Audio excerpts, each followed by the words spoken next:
अनेक कारणांमुळे सध्या राज्यातला शेतकरी हा चिंताग्रस्त आहे, अडचणीत सापडला आणि असं असताना ज्यांचं सरकार आहे त्या भाजपच्या प्रदेशाध्यक्ष रावसाहेब दानवे यांनी शेतकऱ्यांच्या जखमेवरती मीठ चोळणारं एक विधान केलेलं आहे।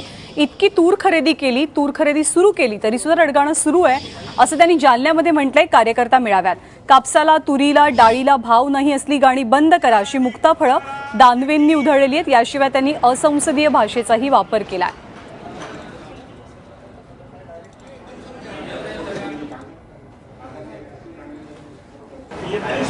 हे विषय तुम्ही सध्या बंद करा।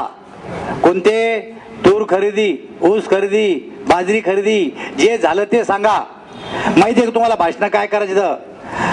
ज्या मालाचे हमी भाव केंद्र सरकारने ठरवलेले आहेत तो माल जर का बाजारामध्ये हमी भावापेक्षा कमी भावांना खरेदी केल्या जात असेल तर सरकार बाजारात उतरतं आणि बाजारामध्ये स्थिरता राहावी म्हणून 25% माल खरेदी करतं। 25%।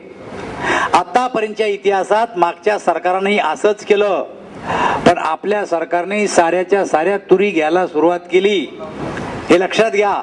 आणि पहिल्यांदा स्वातंत्र्यानंतर 400 रुपयापेक्षा जास्त अनुदान तुरीला दिलंय। रडे धंदे करू नका। तुरीचं असं झालं, कापसाचं झालं नाही राव, यंदा साल बेकाराचे, बिलकुल काढून टाका डोक्यातून।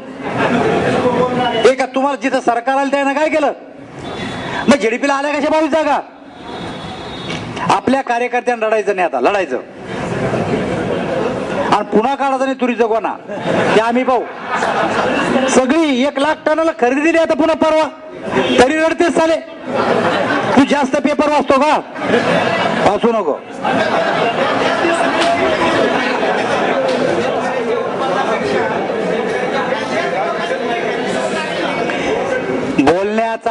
बोलण्याचा अर्थ असा आहे की तुरीबद्दल गैरसमज नको।